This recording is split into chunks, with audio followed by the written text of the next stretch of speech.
Mau sodakoh, orang meninggal, tidak bisa, orang nggak bisa gerak.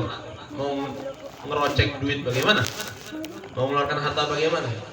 Mau sholat, ya, boro-boro mau sholat, mandikan dirinya sendiri ketika wafatnya tidak bisa. Makanya munafik sekali orang ketika dia berkata seperti ini. Urus saja dirimu sendiri, jangan urus hidup orang lain. Nanti pas dia meninggal, gak usah diurusi. Iya. Itu munafik kalimat seperti itu. Gak usah urusin hidup orang nih, urusin hidup dirimu sendiri. Ketika didapati kita menasehati tentang kebaikan, kalau dia seperti itu, ini tanda-tanda munafik. Ya, tanda-tanda munafik. Tidak ada orang di atas dunia ini gak butuh dengan manusia, gak ada.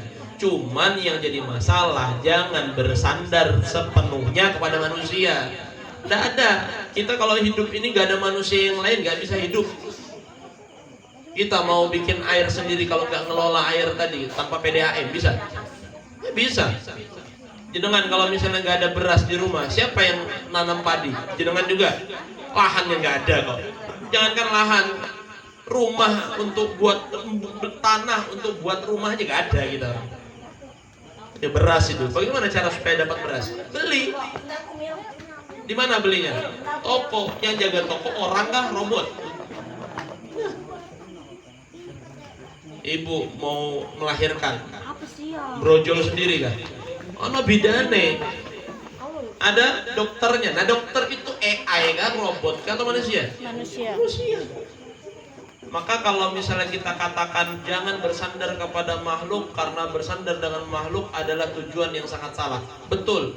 Maksudnya jangan terlalu bersandar dengan manusia. Bersandar kepada Allah tapi wasilahnya tetap kepada manusia. Manusia yang memberikan rezeki, bukan Allah yang memberikan rezeki dititipkan oleh manusia.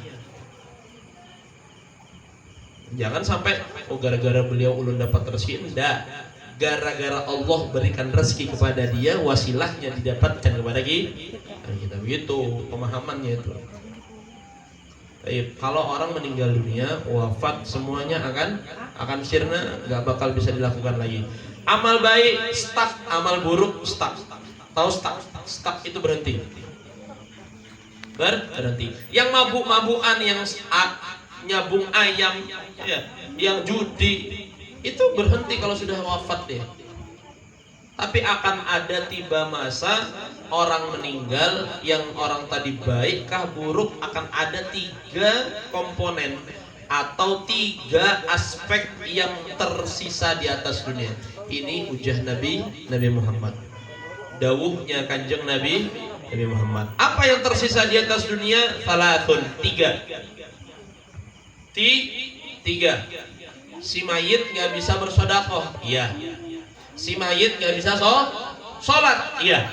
Si mayit nggak bisa hadir majelis taklim, betul. Tapi yang hadir sekarang itu bisa jadi amalnya si mayit. Yang hadir sekarang karena dari karpetnya lah kita duduk, karena lampunya lah kita duduk, karena kipas anginnya lah kita duduk, karena mikrofon ini sodakohnya kita bisa dengar suara guru. Berkat beliau yang menyumbangkan hartanya itu, maka kita semua yang hadir pahalanya itu bisa saja dihadiahkan oleh si mayit. Apa saja 3 hal yang tidak akan sirna walaupun sudah wafat si mayit tadi, orang tadi? 1, shadaqatun jariyatun, sedekah yang terus mengalir pahalanya. Itu gorong-gorong nanti akan ditehel, ya, akan dikasih kayu, akan dibersihkan, akan diratakan lebih luas lagi, kembali ke semula. Ibu-ibu di sana, laki-laki di sini. Kepake itu tempat untuk duduk nyaman, kada desak-desakan. Ini kan sekarang agak desek-desekan sini karena bercampur ikhtilat dengan laki-laki. Nanti kalau sudah pas, sudah bagus, nanti sebelah kanan lagi ibu. Ya, sedekah jariyah. Amal sedekah yang terus menerus pahalanya sampai dia meninggal. Sekali lagi, jangan fokus kepada sedekah harta. Tapi ada juga di sini sedekahul hal, sedekah dengan keadaan. Jasa bahasa kita itu. Jasa. Ini yang meninggal Haja Masrupah binti Haji Muhammad Bakran, Haji Maksem binti Syafi'i.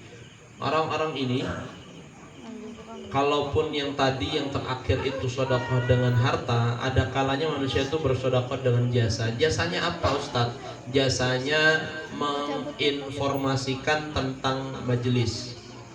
Saya kemarin juga baru kehilangan munsyid saya di Al-Bushra, di Tenggarong seberang itu ada beberapa munsyid, ada 6. Salah satunya meninggal dunia. Beliau ada andil untuk majelis Al-Bushra. Kenapa? Setiap malam keliling. Padahal sudah tahu kalau Rabu malam Kamis itu majelis taklim Al-Bushra. Sudah tahu, orang kampung sudah tahu. Cuman dilegalitasi atau divalidasi lagi, ditekankan lagi. Jadi didatangi rumah-rumah orang. Jangan lupa ya malam ini majelis taklim Al-Bushra. Jangan lupa ya majelis ini. Sampai detik sekarang, manusia-manusia yang hadir di majelis taklim Al-Bushra Tenggarong seberang itu adalah orang-orang yang dahulu diajak oleh beliau satu persatu rumah ke rumah. Orang yang wafat itu orang yang hadir karena beliau. Orang yang hadir serius belajar karena beliau. Tidak sedekah harta dia, tapi sedekah jasa untuk memberi informasi kepada orang lain untuk beramal baik. Orang yang serius hadir majelis taklim karena sebab beliau, maka orang yang hadir kebaikannya sama seperti si mayit tadi. Mayit dapat pahala sepahala yang kita dapat hari ini. Pahala yang kita dapat hari ini apa? Duduknya pahala 1000 budak. Memegang bersalaman dengan tuan guru itu pahalanya 1000 kuda. Lebih baik daripada 1000 kuda. Memandang wajah ulama itu seperti beribadah kepada Allah lebih baik daripada 1000 tahun. Itu pahala di majelis taklim. Si mayit dapat juga, dapat. Sebagaimana yang kita lakukan hari ini, mereka pun dapat. 2. Ilmu yantafi'u bih, ilmu yang bermanfaat yang disebarkan oleh dia. Ilmu yantafi'u bih itu nggak perlu dulu jadi ulama, nggak perlu. Jangan tunggu jadi dai, jangan tunggu jadi ustadz, jangan tunggu jadi orang yang tenar di sekitaran halayak. Jangan sekarang lebih mudah sedekah, ilmu bermanfaat tuh lebih mudah. Ada sosial media, ada HP. Apa gunanya HP ini? Share kebaikan. Walaupun yang ceramah bukan jenengan, yang memberikan informasi bukan jenengan, tapi dari sosial media kita lah orang lain dapat hidayah. Maka selagi orang tadi mengamalkan isi konten-konten yang kita sebarkan, maka orang-orang tadi pun akan terus memberikan pahala kepada kita. Dan yang terakhir apa? Waladun solihun yad'u lahu, anak soleh solehah yang mendoakan kedua orang tua. Saya punya guru namanya Al Habib Alwi bin Ahmad As-Saqqaf, Tuban, Jawa Timur.